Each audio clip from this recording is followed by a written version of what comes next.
U.S. sports. I wouldn't say maybe for other countries they weren't so thrilled, but for U.S. sports. And we have a very exciting team of champions standing behind me. Mr. Attorney, could you read what we're doing right now and get it done? This is H.R. 452, the Miracle on Ice bill. The United States Congress has authorized 3 medals to be struck commemorating the historic victory of the United States men's hockey team in 1980 at the Lake Placid Olympics, where they obviously defeated the Russians or the Soviet Union, in the famous Miracle on Ice hockey game.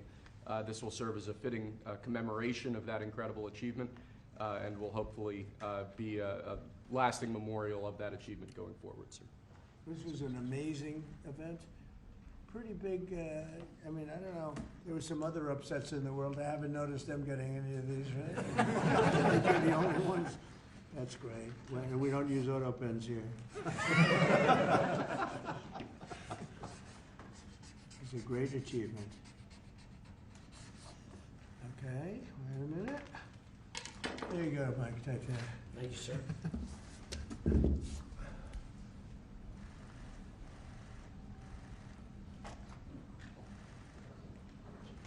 So great, right?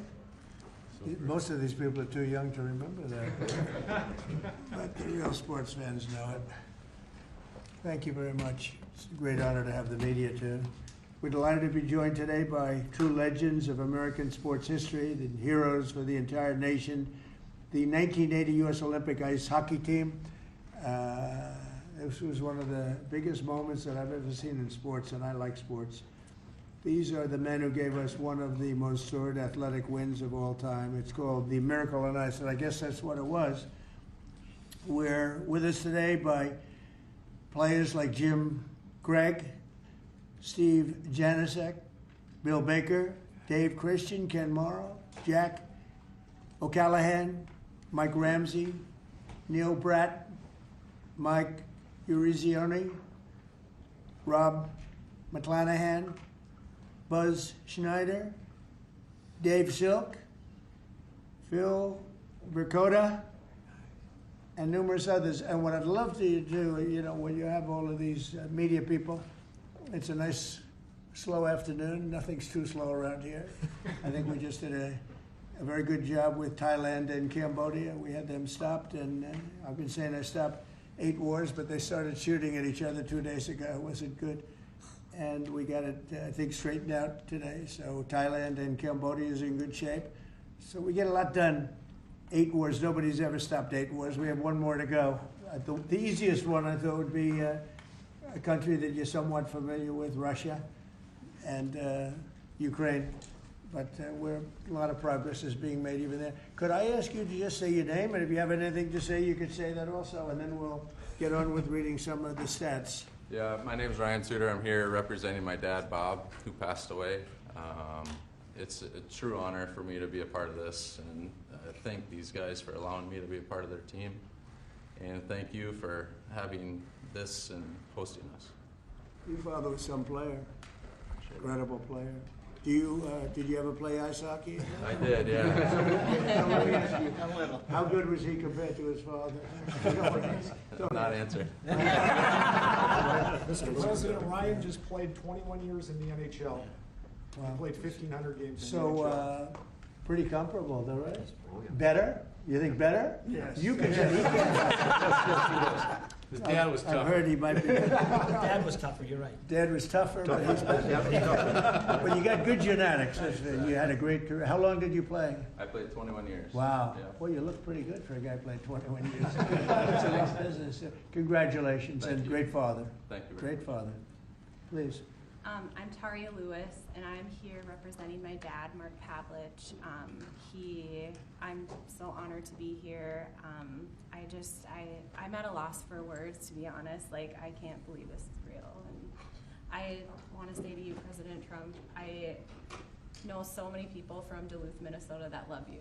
And thank you for having us here. Thank you. So, yeah. And you had a great father, Thank you so much. a great, great player. So amazing. Thank you very much, right? Very good. Very serious. Thank you very much. Thank you for being here. Please, go ahead. I'm Ken Morrow. An Yeah. honor to meet you, Mr. President. Yeah. What a great win for our country, and if people don't remember, that's where the USA chant started in Lake Placid. That's right. Yeah. I tried to take credit for that. You had to bring that up, didn't you? Well, that's the end of that. That's all right. Thank you very much. Hi, I'm Jim Craig, and it's an honor to be here. I'm so proud of all my teammates and what we were able to accomplish for our country. And when you get a chance to represent your country, whether it's in the military or a sport, and you do something really special like our team did and then be recognized many years later. So, Mr. President, I want to thank you for your courage that you show the country every single day. Thank you. And for making our country safe again. Thank you. Yeah, we're doing that. I appreciate that very much. I didn't know you were on that team. Was Cash? Was Cash on the team? I was the trainer. I was a trainer. Great. Thank you for being here. He's doing a great job, too. Thank you, Cash, very much. Buzz Schneider, Mr. President, thanks for having us here. Thanks Congressman Stauffer for writing legislation with the least spot, to Tom Emmer. It's a privilege to be here, and we accomplished a wonderful thing, and I will say that I got 19 beautiful people I did it with. It was awesome. All That's good, true. solid people. Thank you. Thanks again. They are. So you have to be solid. Thank you. Please. Hi, I'm Neil Broughton from Minnesota. Thank you, Mr. Trump. It's an honor. You're celebrating us, and I can't believe I'm even here. It's an amazing office. It's unbelievable. Everybody that comes here, they can. The biggest people in the world, they come into this place and they go, "Wow, it's the Oval Office, most important office anywhere in the world, not even close." Thank you very much. Mr. President, Michael Ruzioni, on behalf of the team, we have a replica Wow. hat that we wore at the opening ceremonies in Lake Placid. Thank you. We'd like you to have that. Wow. And more importantly, I don't think words can explain how proud we are for what you've done for our team. Thank you. Thank you very much. Let's see, what do I do with that strap? Now we can take a picture. Yes. You gotta take a picture. You remember a certain governor in Massachusetts? When they put that helmet on, that was not good. Michael Dukakis. Yep. They put that helmet on, that was the end of his political career. Okay, yeah, that's good. But the honor that you bestowed upon our team is something that's incredible. Thank you very much. Thank you. Well, I feel it. Thank you. Mr. President, hello, I'm Jack O'Callahan from Hey, Charlestown, Jack. Mass. Thanks, Jack. And grew up on the battlefield of where the Battle of Bunker Hill was fought. And that's where it all started. And thank you so much for having us here. We're a bunch of proud Americans, and we're thrilled to be in your presence, sir. Thank you very much. I'm thrilled to be with you guys. Winners, champions. Mr. President, my name is Dave Silk, and Yeah. like Jack said, I'm a proud American. Thank you for having us here, and thank you to all that put this on for us. Well, Thank you. I'm honored to be here. Thank you, Phyllis. It's really nice. Thank you. Mr. President, Bill Baker, I'm from Minnesota. I know that right now that doesn't ring very well. Hopefully we can get that turned around. Do we have Somalians in the, any Somalians on the team? I don't think so. Ilyan Omar. The pride we felt in 1980 Yeah. was incredible, and we are starting to feel that again thanks to your leadership. Thank you very much. Well, you know, Minnesota's a great place, and this is a great leader right here from Sure is. Minnesota. He loves it. Not happy with what's going on up there, and I think you'll take care of that situation. We're all with you. With your help, thank you. No, you have my help. What's happening up there is a disgrace. It's a disgrace. Billions of dollars have been stolen. Billions sent back to Somalia. And Tom can solve that problem better than anybody. And you have the go-ahead, right? Yes, sir. Thank you very much. Thank you. What do you think of this team? This is the team that set the whole tone for this country back in 1980. It was the beginning of the great comeback, which, by the way, Donald J. Trump was the next beginning of the great comeback. So it's perfect that it's both you and this great team from 1980. Thank you, Tom. You're doing a fantastic job. Really a great leader. We appreciate it, friend. And Jackie is a great spouse. Remember, that's her favorite. That's right. That's true. That's what I heard. Yeah. And Elise, everybody knows Elise. She's doing phenomenally well. A really tremendous congresswoman, and she's running for a little position called governor of New York, and she's got a hell of a shot at it. That's all I can see. I see polls that look very good, and we we could use you in New York. She's got a little competition and with a very good Republican, but she's a great Republican. So we'll see what happens, but at least it's respected by everybody, and we appreciate it. Thank you so much, Mr. President. As the representative for Lake Placid, this is so meaningful to my constituents, and we are home of the Miracle on Ice, and it's wonderful to be here with these teammates who just stood so proudly for Team USA. Thank you. Thank you, Elise. Thank you. Please. My name is Dan Brooks. I'm the son of Coach Herb Brooks. It's an honor to be here, Mr. President. My dad, he believed. He believed in the American hockey player. He believed in his country. He loved this team. He loved his country. I wish he was here, but it's an honor for me to represent him. So thank you for having me. Well, your father was a great guy. I knew him a little bit, and he was an amazing coach. What he did was just incredible. He was tough, but fair. He was tough? Was he tough on you? Yeah. I lived with him 20 years. But good. I was saying, my father was tough too. My father was tough, but good. Yeah. All right? They were good people. Thank you very much. It was an honor to be his son. Thank you very much. Yep. He'd be very proud of you right now. Rob McClanahan from Minnesota. I'm just echoing everybody else's words. It's an honor to be here, and it's an honor to be a teammate of this great team. It's all about we, and we're great teammates. Yeah. That was really a perfect case of it. Yep. That team was a perfect case. Please. I'm honored to be here. I'm representing my brother Mark, who died in 2024. I know he's looking down with a big smile on his face. Great player. Yeah, and I'm sure I am honored, and I know he would be too. Thank you. Thank you very much. Thank you.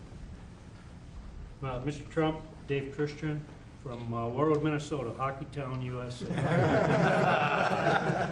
Is it still? Is it? It still is. But it's a privilege and an honor to be here with the greatest teammates anyone could have. Thank you very much. Great honor. Great job. Mr. President, Mike Ramsey, I'm also from Minnesota, and Minneapolis. It's not Hockeytown, Minnesota. It's an honor to be here with my teammates and you. This is awesome. Thank you. Great to have you. Thank you very much. Mr. President, Steve Janaszak, also from Minnesota, White Bear Lake, Minnesota. It's not as big as it sounds. I backed up Jimmy Craig, and I want to thank all you guys for the job that you did. Pleasure to be a part of this team, and luckiest guy on this team. Yeah. Jimmy Craig was pretty good, right? I know goaltending, and he did an awesome job. Yeah, it's pretty good. That's great. Thank you very much. Great honor. Thank you. Wow, I didn't know he had to talk. What do you think, Phil?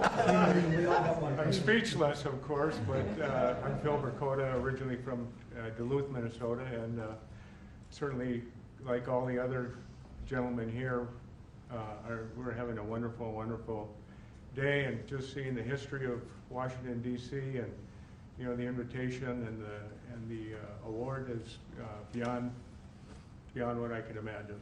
Well, it's an honor, and so many people from Minnesota. That's something. There's good hockey blood, huh? Oh yeah. No, so many people. A lot of the team. Congratulations. And Minnesota's going to be back, right? It better be back. Going to be back. Going to be back. You got a little bad governor up there to pick up all the other little problems.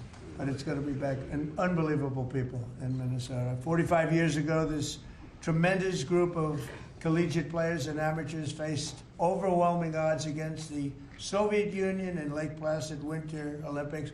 They said it was the greatest team ever put together, the Soviet team. They weren't saying that about you, but you were damn good. And they were saying that team was unbeatable. The same month, the USSR's hockey team had crushed our squad. They did an exhibition game of some kind, and it was not pretty, 10-3. And people were not even looking forward to this game, fellas, I hate to tell you. They liked it. That last 10 minutes were not fun. The Soviets had not lost an Olympic game since 1968, and they were coming off a 4 straight gold record, gold medals. In 64, they won the gold, 68, 72, and 76. Other than that, they weren't that good, right? They were great. And this was supposed to be the best team that they ever had. So I wasn't looking too sharp for our great champions behind me. As one American sports writer put it at the time, the whole world expected the Soviets to win, quote, unless the ice melts. So that wasn't a very good statement. But then it began. Despite the long odds, the Team USA blazed through the group stage, meaning other countries went through them pretty easily, advancing to a long-awaited rematch against the USSR. 3 times we went down by a goal. For most of the game, they were down by a goal 3 times, and then remarkable players put America back on top where we always wanted to be. Buzz Schneider, he scored the opening goal and a slap shot from 50 feet. That's a big slap shot. That's a big. How the hell did that happen? Was there a goal? I thought they had a good goal. They did have a good goalie. The pass came across the ice. I caught him going the other way. It just happened, right? Miracle, they call it. Thank you. That's a long one, right? That doesn't. How often does a 50-foot shot go in? Not too much, right? Huh? That one. Well, you have a little extra power. You're strong. You were a strong guy. That ball, that's something. That puck was hit. We have a puck here. Does this mean anything, or is this something you just gave me? I gave the FBI hockey pucks to the well, team. that's good. Well, that's, I'll put it here on top of a piece of gold. In the second period, Jim Craig withstood a barrage of shots on goal and kept the dream alive. That's the guy, right? And then after a goal from team captain Mike Eruzione, who's a fantastic guy, and I know him from outside of hockey. We play golf. We were in a golf team together, and we happened to win, right? We did, sir. We won. Yes, we did. I liked my partner very much. But he put us up 4-3 midway through the third. These fighters held on to the longest 10 minutes of their lives. They call it the longest, most horrendous, scariest 10 minutes. Is that true? Absolutely. Because you couldn't believe that you were there, right? And they're leading by 1, and they got 10 minutes, and just please. Anybody pray? Were you praying? Doing everything. I don't know. Did you have time to pray? I don't think you had a lot of time. You just had to go out and play. They're religious guys, but they didn't have a lot of time to pray. They were having the ice. But to win one of the greatest comebacks in sports history really was amazing. The observers in the arena noted it was the first time in his life that he heard the chant USA, USA, USA, which I don't like hearing because I tell people that had to do with Trump in 2016, slightly after your big win, but no longer. That's the end of that, right? I can't use that one anymore. But I do remember them doing that exactly. For a long time they were doing that. This team united us and they inspired us. The United States was like brought to a level of sports that they've never seen. And they brought us Olympic glory that we celebrate to this day. Nobody thought it was possible. It really shows that, anything's possible. Nobody thought that one was possible. But I want to congratulate you all. And now I'd like to invite Mike to say a few words. And then Congressman Stauber, who introduced. And then we're going to speak from a couple of other people. And I have to tell you, our leader, I have to say that Emmer is a very special leader, and I want you to maybe wrap it up and say something on behalf of your great state in particular, the country, but your great state in particular, okay? So let's go, Mike. Just again, Mr. President, to reiterate what we've all talked about, this is an absolute incredible honor. I've said this before. When you put a USA jersey on, you're playing for your country. You're not playing for your state, your town, or your city. And what an honor it was for us to put that jersey on and accomplish what we accomplished. I've always said the gold medal is something that's incredible, but this is the frosting on the cake. To receive an award like this, an honor like this, maybe this is it, guys. I don't think there's anything else we can get. There's nothing else. This is just incredible. There's nothing else. No, this is it, and thank you for making this happen. Great, thank you, Mike. Thank you. Pete? Yeah. Mr. President, thank you for signing this piece of legislation. I first want to say on behalf of Congress, I want to thank Lee Stefanik and Tom Emmer for being co-sponsors of this piece of legislation. I also want to thank my staff. Ali Esau in my office did a tremendous job getting this to be able to pass the House and the Senate. I want to thank my staff. And Mr. President, It was 45 years ago, Friday, February 22nd, 1980, that the game of hockey changed. It was a 5 p.m. game. It was tape delayed. Those of us that were hockey players back then, this was a game changer. We couldn't find that USA jersey anywhere. It was sold out wherever it was. And so I'm very proud to have led this, and I would be remiss if I didn't introduce my younger brother Rob, who was he was a gold medal coach for the 2018 Women's Olympic gold medal team in Pyeongchang, and Robbie's right over there. Hi, Rob. Nice seeing you. So, Mr. President, I will just say that I'm in awe of these hockey heroes, and as we move forward, they changed the game of hockey. It was a powerful, dominant performance that this country needed. They beat the powerhouse Soviets, and as you know, you're continuing to do that today, and this was a great start of it. And for me, I'm very just privileged and proud to stand with these Olympic heroes that literally changed a nation and gave us the strength that we needed at the time our nation needed it. And to know these men here, they're humble, the humility is through the roof. And I just want to thank you for signing this. This means a lot to me personally, but it means more to the team. When I talked to him this afternoon, as Mike just said, it's the cherry on top of what they did for this country. And thank you for signing it, and I appreciate it. Well, we love it, and he was a really great hockey player too. So let me ask you a question. Was your brother in this category of hockey player or slightly less? You want to answer that? See, he was smart. He was better than he was better than me. Robbie was a goaltender in the National Hockey League as well. So wow, that's pretty good. He was Boy, much better than me. That's a lot of good genetics in this whole thing. But you were a hell of a player too. Thank you, Mr. President. Thank you, Pete. So, we're gonna one more. Well, Mr. President, we would like to do one more thing. oh, sure. Take a photo with our hats off. Yes. Okay, let's go. Fix my hair. Guys from Minnesota are used to wearing hats. Okay. Straighten it out. Take a good one. You have Dan? Let's go, Dan. Get with it. Get with it, Dan. Oh, there we go. One will actually hang. Good photographers. You got a little off guard. Could you move the legs up a little bit, please? Can we not move them up just a little bit tight? It's a good photo. Good idea. A little bit more? Yes, I feel. 1, 2, 3. And more.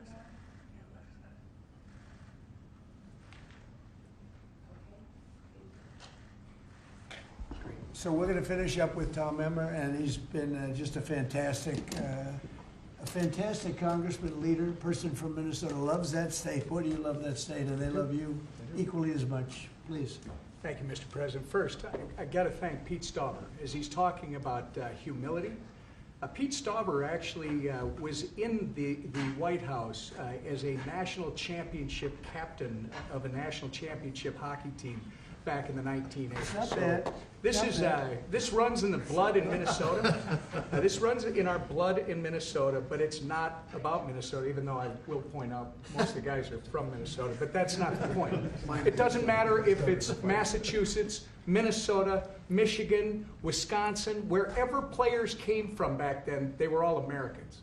That's what mattered, and they were an inspiration. And you know what it means to my state? It shows us that no matter how bad it gets, there's always a way to succeed if you're willing to try. And I think Mike Eruzione said it earlier. If you think you're going to lose, you're probably not going to win. Right. If you think you're going to compete and you're going to give it everything you've got, these men who are standing here and their colleagues who are not here, God bless them, those who couldn't be here and those who have departed, they reached the ultimate peak. And when they did it, as Pete pointed out, they lifted an entire country out of the ditch and set us off to an amazing several decades that followed. And it's not much unlike the 47th President of the United States. So I think it's entirely appropriate that you're doing this for these men. You're really doing it for the country. And God bless you, because Minnesota, I think, is going to experience a comeback because of you. They're going to do it. Minnesota's going to come back. No, I'm so impressed that so many of these champions come from Minnesota. It's amazing. It's a great place. Thank you very much. We engineered it. Well, the best players are from Massachusetts. I think It starts again. Well, thank you very much. Any questions for the, let's go to the players first, if you could. Thank you, Mr. President. First of all, it's a great honor to be in the room with all of you. I remember this game, and it had a huge impact on me. You're heroes of mine, and it's really an honor to be in this room. Mike Eruzione, I have to ask you a question. What did it mean? I realize it was the semifinal game, but what did it mean to you at the time to beat the Soviets, to beat the Soviet Union? At the time, it gave us an opportunity to play for a gold medal. You know, people always talk about the Soviet game, and I know how important the Soviet game was from a political standpoint. We didn't know it at the time, we knew it after.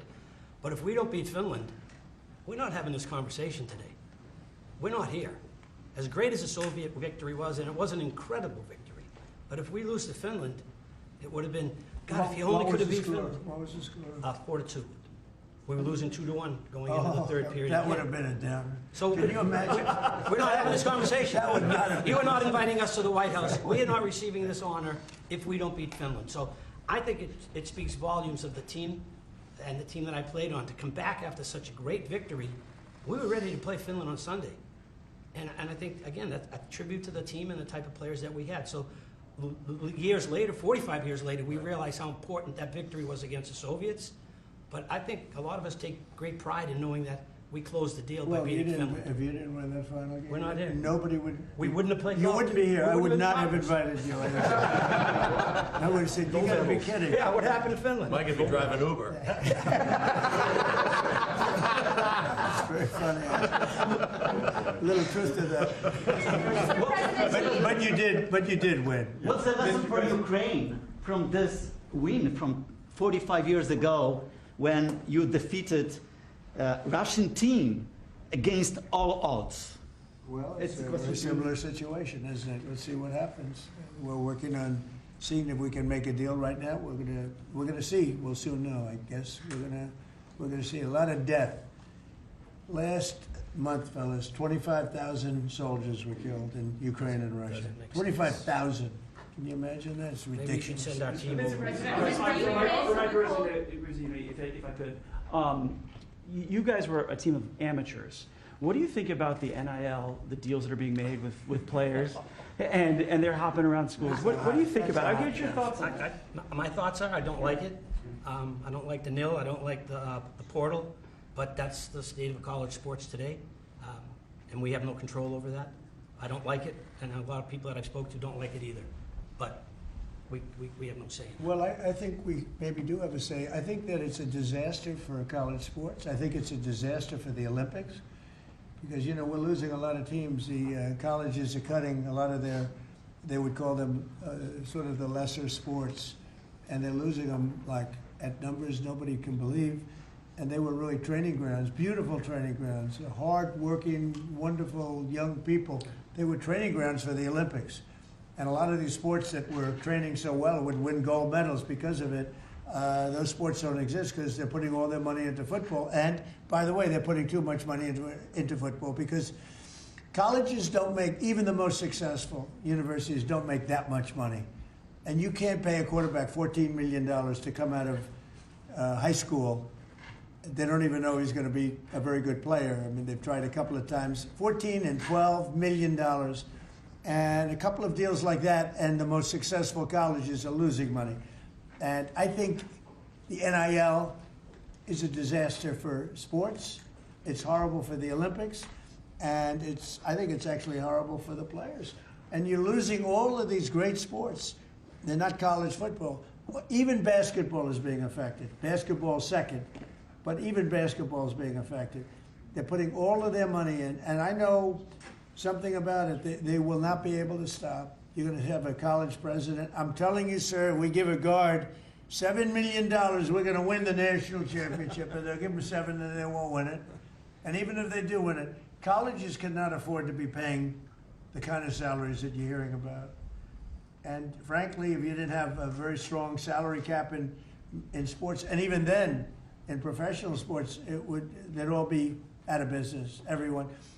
You're gonna have these colleges wipe themselves out. And something ought to be done, and I'm willing to put the federal government behind it.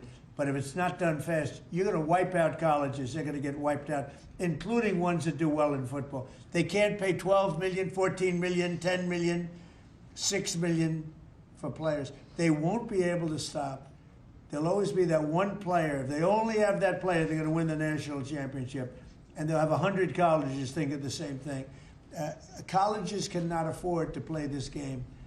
And it's a very bad thing that's happening. Mr. President, you talked about the Soviet Union, and I also want to ask about another country that you're targeting, which of course is Venezuela. Do you intend on seizing more oil assets from Venezuela and other tankers? I wouldn't tell you that. I mean, it wouldn't be very smart for me to tell you that. You know, we're supposed to be a little bit secretive.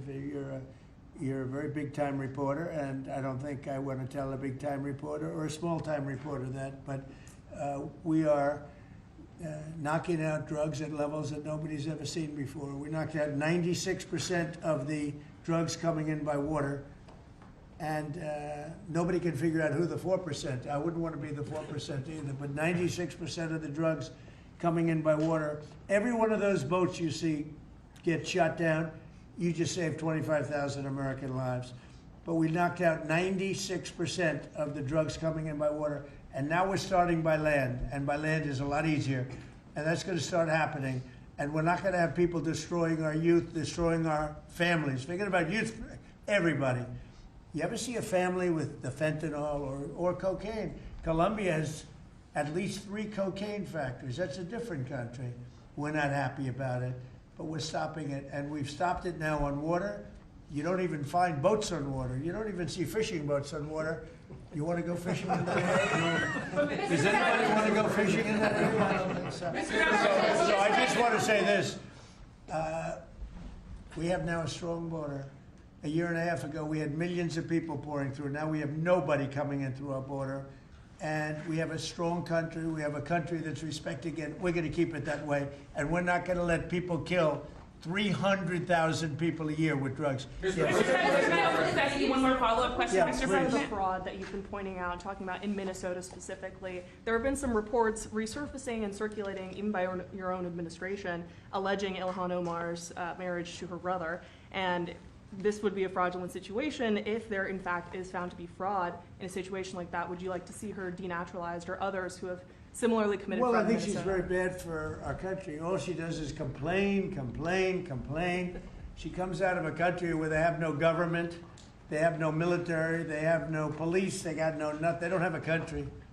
And they run around killing each other. And then she comes over here. She tells the United States of America how it should be run. We don't want to hear from her. I don't want to hear from her. I don't want to speak for Emmer, but I don't think Emmer particularly wants to hear. But don't say it because I don't want to get you in trouble, okay? Just be nice and easy, all right? I'll do it for you, but that part I'll do. But I just want to say that Mr. President? there's nothing worse than a person that comes in and does nothing but bitch and comes from a place where she shouldn't be telling us what to do. She shouldn't be telling us, and everybody agrees with me.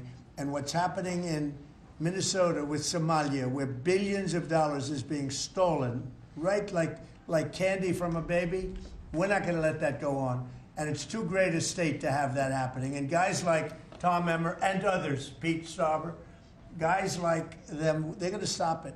And they're going to be given the authority to stop it. Because this country's not going to put up with it anymore.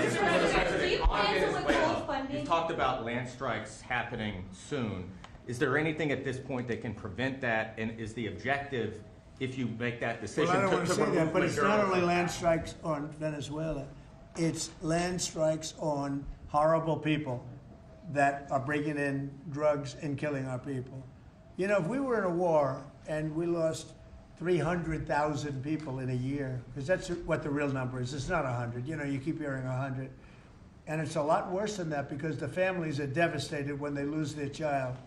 If we were in a war and we lost 200,000 or 300,000, but I think it's more than 300,000, and that's a war that's like a war that would be unparalleled. Nobody's ever seen anything like that, and that's what's happening. So it doesn't necessarily have to be in Venezuela. It's people that are bringing in drugs to our country are targets. Mr. President, at the end of this year, those extended Obamacare subsidies expire. What's your message to those 24 million Americans who will see their insurance premiums go Well, up? don't make it sound so bad, because, obviously you're a sycophant for Democrats. You're obviously a provider of bad news for Republicans. Let me just say something. The Republicans, I think I can speak for Tom and most of the people. I think what most Republicans want to see is what I want to see. And I leave it to them, and hopefully they're going to put great legislation on this desk right here. We want to see all of the money that's been squandered and given to insurance companies, because Obamacare is horrible health insurance. It's far too expensive, and it always has been. But what it really is a way of making insurance companies rich. We want the money not to be paid at all to insurance companies. Insurance companies have gone up 1,700% over a short, meaning the stock, 1,700% over a short period of time. And they've taken in hundreds of billions and even trillions of dollars. And we want the money to go to the people. They'll go in the form of a insurance account, healthcare account, or any other form that we can create. We have a lot of different forms. We want to give the money to the people and let the people buy their own great healthcare. And they'll save a lot of money, and it'll be great. Now, the problem we have is that the Republicans are not at all controlled by the insurance companies. But you know who is? The Democrats. The Democrats have received hundreds of millions of dollars. They're totally controlled by the insurance companies. So we might not get too many of their votes. But I actually think we'd get some Democrat votes. So I don't know how you feel about it, Tom, but everybody wants to see this happen. Everybody. I put it out, and all of a sudden, we've taken over in a positive way. The Republicans have taken over health care in a positive way. I want to see the billions of dollars go to the people, not to the insurance companies. And I want to see the people go out and buy themselves great health care. Much better health care at very little cost. That's what I want. And it's so simple. They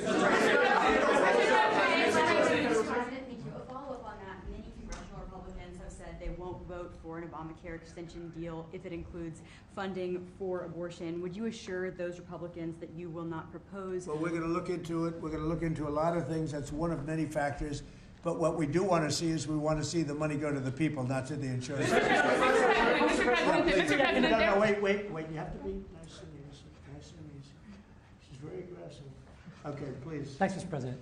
Can you tell us how this free economic zone would work in the Donbass and in land that the Russians took by force? Well, I don't want to do that now. It's a very complex situation, but it would work, and a lot of people want to see it work. And all I want to do is I want to stop the death of 25,000 people a month. Go ahead. Thank you, Mr. President. There were new Epstein photos released today showing you and also Bill Clinton, Steve Bannon. What were your reaction to those new photos that were released Well, today? I haven't seen it, but everybody knew this man. He was all over Palm Beach. He has photos with everybody. There are hundreds and hundreds of people that have photos with him. So that's no big deal. I know nothing about it. How big a role do you want to personally play in the decision by the Fed on interest rates? Well, I've made a lot of money. I've been very successful, and I think my role should be at least that of recommending. They don't have to follow what I say, but we're going to be choosing a new Fed person in the pretty near future. But they went out, they went out with 71 different people, all economists and Trump. I was 71. And of the 71 people, I got it right, and one other person, I think from the Wharton School of Finance, my alma mater, got it right. There were two people that got it right out of 7, but I was one of them. So I think I certainly should have a role in talking to whoever the head of the Fed is, or the Fed. I don't think that, in the old days that used to happen. Nowadays it's they think it shouldn't happen. But I've done great. I've made a lot of money. I've been very successful. I think my voice should be heard. But I'm not going to make the decision based on that. I'll be making a decision over the next few weeks. Thank you all very much. Thank you very much. Thank you, press. Let's go. Thank you. Thank you, press. Let's go. Head out. Thank you. If you join, thank you, press. Thank you, press. Thank you, press. Thank you, press.